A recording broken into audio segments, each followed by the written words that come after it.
जय हिंद साथियों, स्वागत है आपका एसपी सेल्फ स्टडी में। देखिए, मैं आज बात करने वाला हूं मैं नॉर्मलाइजेशन के बारे में और किस शिफ्ट को कितने नंबर मिलने वाले हैं और कट ऑफ के बारे में बात करने वाला हूं। सब मैंने एनालाइज करके मैंने लिख रखा है, जितनी भी कट ऑफ जाने की संभावना है, पिछली कट ऑफ कितनी गई थी, इस बार कट ऑफ कितनी जाने की संभावना है और कितने नंबर का पिछले वर्ष नॉर्मलाइजेशन मिला था। मैंने सब सर्वे किया है, मैंने महा सर्वे किया है, ऐसा समझ लीजिए। काफ़ी मेहनत करने के बाद ये वीडियो लाया हूँ मैं, ठीक है। तो वीडियो को बिना स्किप किए लास्ट तक जरूर देखिए, फिर आपके लिए दोबारा देखने की कहीं भी आवश्यकता नहीं पड़ेगी। आपको पता चल जाएगा कि कितने मेरे नंबर सही हैं, ठीक है, कितने मैं पास होऊंगा या नहीं होऊंगा। आपका संशय माइंड से बिल्कुल ही उतर जाएगा, ठीक है। तो वीडियो को लाइक भी कर लीजिएगा, ठीक है, और चैनल को सब्सक्राइब भी कर लीजिएगा, ठीक है। देखिए, मैं इसमें बात करने वाला हूँ इस वीडियो में किस शिफ्ट को कितने नंबर मिलने वाले हैं, ठीक है, नॉर्मलाइजेशन की प्रक्रिया क्या होती है और नॉर्मलाइजेशन किन बच्चों को मिलने वाला है, क्या सभी को नॉर्मलाइजेशन मिलता है और कट ऑफ क्या रहती है, पुरुषों की कट ऑफ किया जाएगी, महिलाओं की कट ऑफ किया जाएगी। यह महा सर्वे मैंने किया है, ठीक है, पोल के जरिए किया है। देखिए, मैंने पोल लिया है, इसमें मैंने पोल लगाए हैं इसमें, ठीक है। और मैं आपके लिए बता दूं, ओबीसी वालों की कट ऑफ कितनी जाने वाली है, जनरल की कट ऑफ कितनी जाने वाली है, ईडब्ल्यूएस वालों की कट ऑफ कितनी जाने वाली है और एससी वालों की कट ऑफ कितनी जाने वाली है और एसटी वालों की कट ऑफ कितनी जाने वाली है, ठीक है। एकदम डिटेल में बताने वाला हूँ, पूरा एक्सप्लेन करूंगा मैं, ठीक है। पूरी गणित मैंने तैयार की है, देखिए मैंने पूरा गणित तैयार किया है मैंने, ठीक है। तो लास्ट तक जरूर देखिएगा इस वीडियो के लिए, ठीक है। देखिए, मैंने पूरी उपस्थिति क्या थी, कितने परसेंट बच्चे थे, ठीक है। और मैं आपके लिए बता दूं, देखिए अब स्टार्ट करते हैं कैसे क्या है। देखिए, मैंने पोल डाला था 3 घंटे पहले, 3 घंटे पहले। देखिए यहाँ पे टाइम लिखा हुआ है, 3 घंटे पहले मैंने पोल डाला था, जिसमें मैंने पूछा है कितने प्रश्न सही किए हैं एससी और एसटी गर्ल। मैंने ये लड़कियों के पूछे, तो उन्होंने बताया कि लगभग 50% लड़कियां एससी एसटी की ऐसी हैं जिन्होंने 70 से 80 क्वेश्चन अटेम्प्ट किए हैं। कितने? 70 से 80 क्वेश्चन अटेम्प्ट किए हैं, ठीक है। 70 से 80 क्वेश्चन अटेम्प्ट किए हैं, किन्होंने? लड़कियों ने किए हैं। उतना ही कर पा रही हैं ज़्यादातर, 75 से 80 इतना ही कर पा रही हैं, ठीक है। तो इसी के आधार पर मैं पूरा बताने वाला हूँ, ठीक है। तो आपको पता चल। और आपके लिए मैं बताऊं, और 8% लड़कियां इतनी हैं कितने में, 363 लोगों में, 363 लोगों में 8% लड़कियां इतनी हैं 100 से 110 क्वेश्चन अटेम्प्ट किए हैं। 9% लड़कियां इतनी हैं जिन्होंने 100 से 105 क्वेश्चन अटेम्प्ट किए हैं और 50% लड़कियां ऐसी हैं जिन्होंने 75 से 80 क्वेश्चन अटेम्प्ट किए हैं और 17% लड़कियां ऐसी हैं जिन्होंने 80 से 85 क्वेश्चन अटेम्प्ट किए हैं और 85 से 100 लड़कियां ऐसी हैं जिन्होंने 16% लड़कियां ऐसी हैं जिन्होंने 85 से 100 क्वेश्चन अटेम्प्ट किए हैं। ये सब आपको समझ में आ गई ये बात। देखिए, इसी के आधार पर मैं बताने वाला हूँ। देखिए, अभी इसे 2 दिन हुए हैं इस पोस्ट को डाले हुए। 31 अगस्त की मैंने पूछा था कि 31 अगस्त की फर्स्ट शिफ्ट में आपके कितने प्रश्न सही किए, तो लगभग जो हैं 90 से 100 क्वेश्चन, 51% बच्चे ऐसे हैं जिन्होंने 90 से 100 क्वेश्चन अटेम्प्ट किए हैं। 29% बच्चे ऐसे हैं जिन्होंने 100 से 110 क्वेश्चन अटेम्प्ट किए हैं। 10% बच्चे ऐसे हैं जिन्होंने 110 से 120 क्वेश्चन अटेम्प्ट किए हैं और 10% ऐसे हैं जिन्होंने 120 से 125 क्वेश्चन अटेम्प्ट किए हैं 31 तारीख की शिफ्ट में। किसमें? 31 तारीख की शिफ्ट में, ठीक है। इसी के आधार पर बताने वाला हूँ, औसतन बताने वाला हूँ कितना रहने वाला है। देखिए, और 30 अगस्त की सेकंड शिफ्ट में मैं आपके लिए बताऊँ, 30 अगस्त की सेकंड शिफ्ट मतलब कि 30 अगस्त की सेकंड शिफ्ट में 66%, कितने? 66% बच्चे ऐसे हैं जिन्होंने 100 से 90 से 100 क्वेश्चन अटेम्प्ट किए हैं। कितने? 90 से 100 क्वेश्चन अटेम्प्ट किए हैं। 100 से 110 बच्चे 100 से 110 क्वेश्चन अटेम्प्ट किए हैं। वो बच्चे हैं जिन्होंने 13% इतने बच्चे हैं जिन्होंने 100 से 110 क्वेश्चन अटेम्प्ट किए हैं और लगभग औसतन बैठता है 10% बच्चे ऐसे हैं, 10% बच्चे ऐसे हैं जिन्होंने 100 कह सकते हैं 110 के समथिंग, ठीक है, 115 क्वेश्चन के समथिंग अटेम्प्ट किए हैं, ठीक है, 115 क्वेश्चन के समथिंग अटेम्प्ट किए हैं 30 अगस्त की सेकंड शिफ्ट में, ठीक है। 30 अगस्त की सेकंड शिफ्ट में। और कितने बच्चों का डाटा है? यह 1000 बच्चों का डाटा है। वन मतलब कि 1100 बच्चों का डाटा है ये, ठीक है। ये बात समझ में आ गई होगी आपके लिए। मैंने पूछा 30 अगस्त की शिफ्ट वाले दोनों का मैंने एवरेज पूछा है, तो उन्होंने बताया है बच्चों ने कि 90 से 100 क्वेश्चन अटेम्प्ट किए हैं 67% बच्चों ने, 67% बच्चों ने, मतलब कि कह सकते हैं थोड़ी शिफ्ट ये मॉडरेट लेवल की रही होगी, ठीक है, मॉडरेट लेवल की रही होगी, जिसके चलते 90 से 100 क्वेश्चन अटेम्प्ट ही कर पाए थे 150 में से। देख रहे हो तुम, 150 में से 90 से 100 क्वेश्चन अटेम्प्ट कर पा रहे हैं बच्चे, 67% बच्चे, ठीक है। और आपके लिए बताऊं मैं, और मैंने फिर पूछा था 19 घंटे हुए थे इस पोस्ट के लिए डाले हुए, कितने घंटे, 19 घंटे हुए थे, और 1300 बच्चों का डाटा है ये, ठीक है। इसमें मैंने पूछा कितने प्रश्न सही किए, औसतन ओवरऑल जो बच्चे हैं उन्होंने बताया कि हमने 85 से 85 क्वेश्चन अटेम्प्ट किए हैं। कितने बच्चों ने, 56% बच्चों का ये डाटा आया है कि हमने कितने अटेम्प्ट किए हैं, इन्होंने अटेम्प्ट किए हैं 56% बच्चों ने 80 से 85 क्वेश्चन अटेम्प्ट किए हैं। 22% बच्चों ने किए हैं आपके 90 से 95 क्वेश्चन अटेम्प्ट किए हैं। 11% बच्चों ने कितने, 100 से 105 क्वेश्चन अटेम्प्ट किए हैं। 6% बच्चों ने 100 से 110 क्वेश्चन अटेम्प्ट किए हैं, और 5% बच्चों ने 100 से 120 क्वेश्चन तक अटेम्प्ट किए हैं, ठीक है। मेरे हिसाब से यही रहा है, 120 अटेम्प्ट ही कर पाया है टॉपर, मेरे ख्याल से 120 क्वेश्चन अटेम्प्ट कर पाया है टॉपर। देख रहे हो, 5% ये टॉपर रहे हैं, जो तैयारी कर रहे थे वही बच्चे हैं ये, ठीक है। तो इसी के आधार पर मैं बताने वाला हूँ कि कट ऑफ कितनी जाने वाली है, देखिए। और ये फिर से SC ST वाले बच्चों का लग गया ये, देखिए। ओवरऑल एग्जाम में जो उपस्थिति रही है, 50 लाख फॉर्म पड़े थे, ठीक है, 50 लाख फॉर्म पड़े थे, कितने, 50 लाख फॉर्म पड़े थे, ठीक है, कितने, 50 लाख फॉर्म पड़े थे, जिसमें 69% उपस्थिति रही, कितनी, 69% उपस्थिति रही, ठीक है। इसमें कितनी रही, 69% उपस्थिति रही। 50 लाख का 69% बैठता है आपका 34,50,000, कितना बैठता है, 34,50,000 बैठता है, कितना बैठता है, 34,50,000 बैठता है, इतना ही। जिसमें 35 लाख क्या थे, पुरुष थे, ठीक है, कितने थे, 35 लाख पुरुष थे। 35 लाख का 69% बैठता है 24,15,000, कितना बैठता है, 24,15,000 बैठता है, ठीक है, 24,15,000 बैठता है ये पुरुषों का डाटा। और महिलाएं कितनी थी, 15 लाख महिलाएं बैठती हैं, ठीक है, 15 लाख महिलाएं बैठती हैं। इनका बैठता है लगभग 10,35,000, मतलब कि 10,35,000 महिलाओं ने एग्जाम दिया है, 10,35,000 महिलाओं ने क्या दिया है, एग्जाम दिया है, और 24,15,000 पुरुषों ने एग्जाम दिया है, ठीक है, 24 लाख, तो बैठता है लगभग 34 लाख के ओवरऑल जो कंपटीशन बैठता है।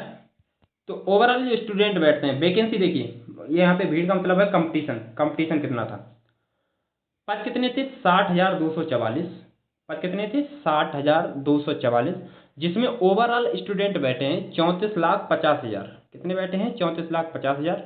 तो 60,244 पद थे। अब उसका ओवरऑल हम भाग करेंगे तो निकल आएगा एक सीट पर कितने बच्चे लड़ रहे हैं, ठीक है। एक सीट पर तो बच्चे लड़ रहे हैं आपके 57 बच्चे लड़ रहे हैं, कितने, एक सीट पर 57 स्टूडेंट लड़ रहे हैं एक सीट के लिए, देख रहे हैं आप, एक सीट के लिए 57 बच्चे लड़ रहे हैं। और आगे देखते हैं मेल कैंडिडेट, जिसमें मेल कितने हैं, मेल के जो पद थे, मेलों की जो पद थे, मेल मतलब कि पुरुषों के पद, 48,000 पद थे पुरुषों के, ठीक है, 48,000 पद थे किसके, पुरुषों के। और जिसमें उपस्थिति कितनी रही थी पुरुषों की, 48,000 में 48,000 पद थे पुरुषों के, तो उसमें उपस्थिति रही थी 24,15,000 पुरुष रहे थे, और उसके पद कितने थे, 48,000। तो एक सीट पर कितने पुरुष लड़ रहे हैं, 50 स्टूडेंट लड़ रहे हैं, 50 पुरुष लड़ रहे हैं एक सीट के लिए, एक सीट के लिए 50 पुरुष लड़ रहे हैं, ये पुरुषों का डाटा है। और आपके लिए बताऊं महिलाओं के लिए, महिलाओं की जो वैकेंसी है 12,000, ठीक है, महिलाओं की वैकेंसी कितनी है, 12,000 है। और महिलाएं बैठी कितनी हैं एग्जाम में, 10,35,000 महिलाएं बैठी हैं, और पद कितने थे, 12,000 में निकल रहा हूँ कि महिलाएं एक सीट पर कितनी लड़ रही, तो एक सीट पर 86 महिलाएं लड़ रही, देख रहे हो महिलाओं के ऊपर कंपटीशन कितना है, ठीक है, महिलाएं कितनी ज़्यादा हैं। अब देखिए मैं आपके लिए बता दूं नॉर्मलाइजेशन, एक सीट पर ये महिलाओं का डाटा पता चल गया, ओवरऑल पता चल गया। देखिए अब इसी के आधार पर मैंने कैलकुलेट करके मैंने कट ऑफ बनाया है, पूरा बताने वाला हूँ, ठीक है। देखिए 2018-19 में नॉर्मलाइजेशन के बारे में मैं बताऊँ कि कितना नंबर मिला था। प्रथम शिफ्ट को 40 से 45 नंबर मिले थे, ये प्रथम शिफ्ट को मिले थे। द्वितीय शिफ्ट को जो दूसरी शिफ्ट हुई थी उसमें 20 से 25 नंबर तक का नॉर्मलाइजेशन मिला था। तीसरी शिफ्ट को 15 से 20 नंबर तक का नॉर्मलाइजेशन मिला था। चौथी शिफ्ट को 10 से 15 नंबर तक का नॉर्मलाइजेशन मिला था। क्यों मिला था, नॉर्मलाइजेशन की प्रक्रिया होती क्या है और कैसे दिया जाता है, किन बच्चों को दिया जाता है, सब कुछ एकदम बताने वाला हूँ, तो वीडियो को लास्ट तक जरूर, हाँ अब वीडियो को लाइक भी कर लीजिएगा, ठीक है।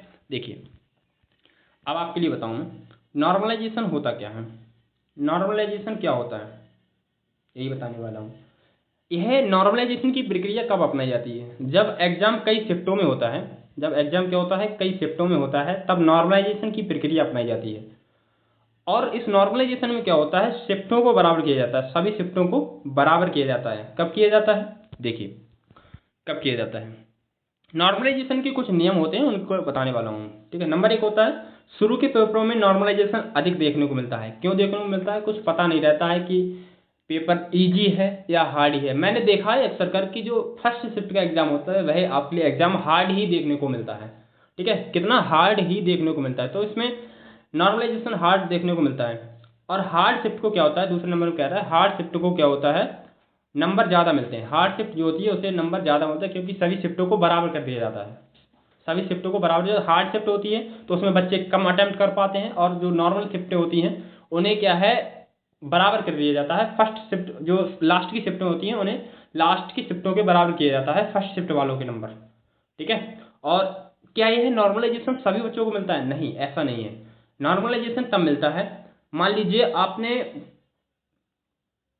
100 क्वेश्चन अटेम्प्ट किए, कितने, 100 क्वेश्चन, और एग्जामिनर ने नॉर्मलाइजेशन में रखा आपके लिए, मान लीजिए कि इतने, मान लीजिए 45 नंबर का नॉर्मलाइजेशन मिलना है, ठीक है, कितने नंबर का, 45 नंबर का नॉर्मलाइजेशन मिलना है।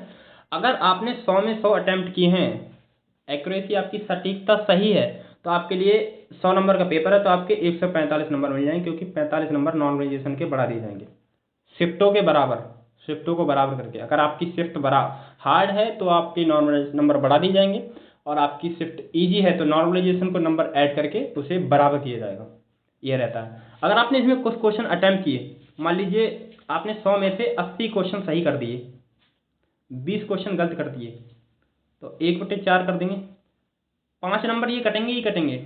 और प्लस नॉर्मलाइजेशन की जब शिफ्ट बराबर की जाएगी, शिफ्टों को बराबर किया जाएगा नॉर्मलाइजेशन के थ्रू, तो उसके जरिए भी नंबर को घटा दिया जाता है, को कुछ के बढ़ा भी जाते हैं, बढ़ा भी दिए जाते हैं, तो कुछ घटा भी दिए जाते हैं, ये रहता है, ठीक है। और देखिए और क्या चीज़ है इसमें, देखिए मैंने अपनी जैसे कि अभी बताया था, मैंने सटीकता देखी जाती है, आपने कितने क्वेश्चन अटेम्प्ट किए हैं, कितने सही प्रश्न किए हैं, कितने क्वेश्चन गलत किए हैं, ये सब देखा जाता है नॉर्मलाइजेशन में, ठीक है। ये बात समझ में आ गई। जैसे कि सटीकता, आपने 100 में 100 क्वेश्चन अटेम्प्ट करी तो आपकी एक्यूरेसी कितनी है, तो उसमें नॉर्मलाइजेशन पूरा दिया जाता है लगभग। आपने कितने क्वेश्चन अटेम्प्ट किए हैं और कितने क्वेश्चन सही किए हैं उसमें अटेम्प्ट रेट में, और कितने गलत किए हैं ये भी देखा जाता है। फिर नॉर्मलाइजेशन सभी शिफ्टों को बराबर कर दिया जाता है फिर। और देखिए क्या होता है इसमें, देखिए ये नॉर्मलाइजेशन की प्रक्रिया होगी, इसी के आधार पर सटीकता, आपने सटीकता कितनी है आपकी, अटेम्प्ट रेट कितना है, सही प्रश्न कितने किए हैं, गलत प्रश्न कितने किए हैं, तो आपके ऊपर निर्भर करता है। आप जितने सही क्वेश्चन अटेम्प्ट किएंगे उतने ही नॉर्मलाइजेशन, मान लो नॉर्मलाइजेशन में एग्जामिनर ने एक क्राइटेरिया रखा कि मान लीजिए 45 नंबर का नॉर्मलाइजेशन मिलना है, ठीक है, 45 नंबर का नॉर्मलाइजेशन मिलना है। अगर आपने क्वेश्चन गलत कर दिए तो नॉर्मलाइजेशन की जो नंबर बढ़ने होते हैं 45, जो आपने क्वेश्चन गलत किए उसी में बराबर कर दिए जाएंगे, ये रहता है, ठीक है। तो 45 नंबर का नॉर्मलाइजेशन क्या है, सभी बच्चों को मिलने रहता है, तो उनको मिलता है जिसने सटीकता सही रखी, सटीकता सही रखी, एक्यूरेसी अपनी सही रखी, तो उसे पूरे पूरे नंबर मिलेंगे। आपने, अगर आपने 100 में से आपके डाउट आता रहो कि 100 में से 75 क्वेश्चन भी अटेम्प्ट कर दिए हैं आपने ना, 100 में से 75 क्वेश्चन अटेम्प्ट किए हैं और 25 क्वेश्चन आपने छुए ही नहीं, तब भी आपके लिए नॉर्मलाइजेशन का पूरा फायदा मिलता है, पूरा फायदा मिलता है। ये नहीं कि सभी क्वेश्चन अटेम्प्ट करें तभी, ऐसा नहीं है कि आपने 25 क्वेश्चन छोड़ दिए तो अपनी नॉर्मलाइजेशन पूरे नहीं मिलेंगे, बस शर्त ये रहती है कि क्वेश्चन गलत नहीं रहने चाहिए। आपने 75 किए हैं तो आपके 75 हो सही रहने चाहिए। अगर आपने कुछ क्वेश्चन गलत कर दिए तो उसके उसके क्वेश्चन मिलते ही, और फिर शिफ्टों को जब बराबर किया जाता है उसके नॉर्मलाइजेशन के साथ भी नंबर कुछ के कम भी हो जाते हैं और कुछ के बढ़ा भी दिए जाते हैं, ये रहता है। अब मैं आपके लिए बता दूं कि पिछली कट ऑफ क्या रही थी, पिछली कट ऑफ कितनी रही थी।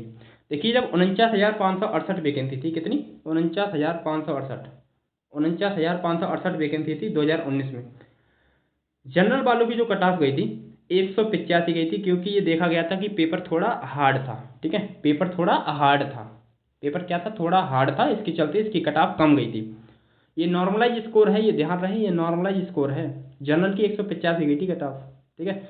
और अब मैं आपको बता दूं ये पेपर था, थोड़ा हार्ड था, पेपर कैसा था, ये थोड़ा हार्ड था, इसके चलते इसमें 85 नंबर तक का नॉर्मलाइज, मतलब कि 40 से 45 नंबर तक का नॉर्मलाइजेशन मिलने की मिला था इसमें।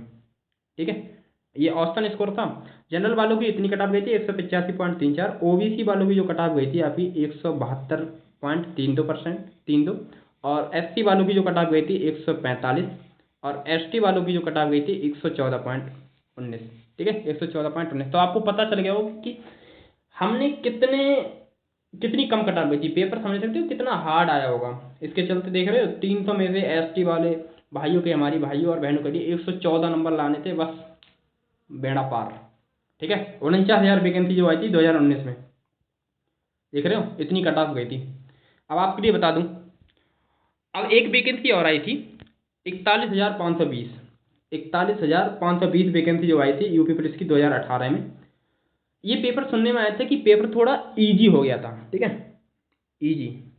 ठीक है, पेपर कैसा था, इजी आ गया था। ये मेल कैंडिडेट की कट ऑफ है। ये जनरल वालों की जो कट ऑफ गई थी आपकी 225.03%। ठीक है, 225, 300 में से है ये क्वेश्चन। 300 में से, 300 नंबर में से इतने क्वेश्चन, इतने नंबर जिसके आ गए थे उसके लिए बुला लिया गया था, उसका सिलेक्शन हो गया था। ओबीसी वालों की कट ऑफ गई थी। ये पेपर कैसा था, ये इजी आया था। ठीक है, ये पेपर इजी आया था, इसके चलते इसकी इतनी कट ऑफ गई थी, क्योंकि और फिर वैकेंसी भी कम थी। देखिए, ओबीसी वालों की जो कट ऑफ गई थी आपकी 216.74। एससी वालों की कट ऑफ गई थी 187.9965। ठीक है, और एसटी वालों की कट ऑफ गई थी आपकी 150 नंबर। ठीक है, क्योंकि पेपर था थोड़ा इजी था, इसके चलते। अब मैं बताऊंगा आपके लिए 41, इतनी अभी की जो वैकेंसी है। ठीक है, 60,244 पद हैं। इसकी कट ऑफ कितनी जाने वाली है। यह जो कट ऑफ है यह ओनली मेल कैंडिडेट की है। किसकी है, मेल कैंडिडेट की। मेरी बातों को ध्यान देंगे, ना कि जो मैंने लिख रखा है उस पर। जनरल वालों की जो कट ऑफ गई थी आपकी 100 से 110। कितनी, 100 से 115। 100 से 115 मैं उसी डाटा के आधार पे बता रहा हूँ जो मैंने लिख रखा था इधर, जो मैंने ऊपर लिख रखा था ना ये डाटा, उसी के आधार पे बताया मैंने। औसतन, औसतन बता रहा हूँ मैं, ये ध्यान रही बात का। औसतन डाटा बता रहा हूँ कि कितनी गई थी। ठीक है, देखिए औसतन ही डाटा बता रहा हूँ मैं। कहाँ गया ये, अभी आ जाएगा। देखिए आ गया। देखिए यह मैं औसतन बता रहा हूँ उसी के डाटा के आधार पर जो मैंने बताया था। जनरल वालों की जो कट ऑफ जा सकती है आपकी 100 से 115 क्वेश्चन आपके सही हैं तो भैया आप नैया में तैर रहे हैं। ठीक है, नदी में तैर रहे हैं, इसका मतलब तैर रहे हैं, पार भी हो जाएगी आपकी नैया, निश्चिंत रहिए आप। ठीक है, और ओबीसी वालों की जो कट ऑफ है 100 से 105 क्वेश्चन जिसने बच्चे ने सही कर दिए हैं, स्टूडेंट ने सही कर दिए, हमारे भाई ने सही कर दिए हैं, हमारी बहन ने सही कर दिए हैं, समझ लो बहनों की कट ऑफ है, ये सिर्फ भाइयों की है, ध्यान रहिए बात। ठीक है, ओबीसी वालों की कट ऑफ 100 से 105 क्वेश्चन, ईडब्ल्यूएस वालों की 95 से 100, एससी वालों की 90 से 95 और एसटी वालों की 80 से 90 क्वेश्चन तक जा सकती है। यह मेल कैंडिडेट की कट ऑफ है। किसकी है, मेल कैंडिडेट की कट ऑफ है ये। ठीक है, यही जाएगी, इससे ज़्यादा नहीं जाएगी, ये बात लिख के ले लो आप। ठीक है, मैंने देख लिया है पूरा, जितने भी पोल हैं मैंने सभी दे रखा है, पूरा रिसर्च किया है मैंने, जहाँ तहाँ जहाँ भी मिला है मेरे लिए, एक्स के जरिए, मतलब कि ट्विटर के जरिए, हर जगह से मैंने जहाँ जहाँ देखने को मिला मेरे लिए, मैंने हर जगह से रिसर्च किया है। मैंने बच्चों से भी पूछा है, जो हमारे कोचिंग संस्थान है ऑफलाइन, वहाँ से मैंने पूछा है। ठीक है, देखिए और देखिए कितनी जा सकती हैं। ये हमारी महिलाएं हैं, जो हमारी दीदी हैं ना, उनकी कट ऑफ है, दीदियों की। अगर आप हमारी दीदी अगर कोई जनरल से है तो उनकी कट ऑफ जा सकती है 90 नंबर। अगर उसने 90 क्वेश्चन, नंबर नहीं 90 क्वेश्चन उसने अटैम्प्ट किए हैं हमारी दीदी ने, तो समझ लो वो पार है उसकी नैया। ओबीसी में अगर आप हैं तो 85, ईडब्ल्यूएस में तो भी 85 लगभग में है, ये बात ध्यान रहे ना। और एसटी से हैं तो आपके 82 क्वेश्चन आपने सही किए हैं, तो आप समझ लीजिए 82 से कम ही है, 80 समझ लीजिए। ठीक है, और एसटी से हैं आप तो आपके 80 क्वेश्चन आपने सही किए हैं, तो समझ लीजिए आप पार हैं, आप रनिंग की तैयारी कीजिए, निश्चिंत रहिएगा आप। ठीक है, अगर आपने इतने क्वेश्चन सही कर दिए हैं तो समझ लीजिए आपका सिलेक्शन लिस्ट में नाम तय है, मिठाई बटनी तय है घर में। ठीक है, निश्चिंत रहिए आप। तो मिलते हैं नेक्स्ट वीडियो में, तब तक के लिए बाय। जय हिंद, जय भारत, जय भारत।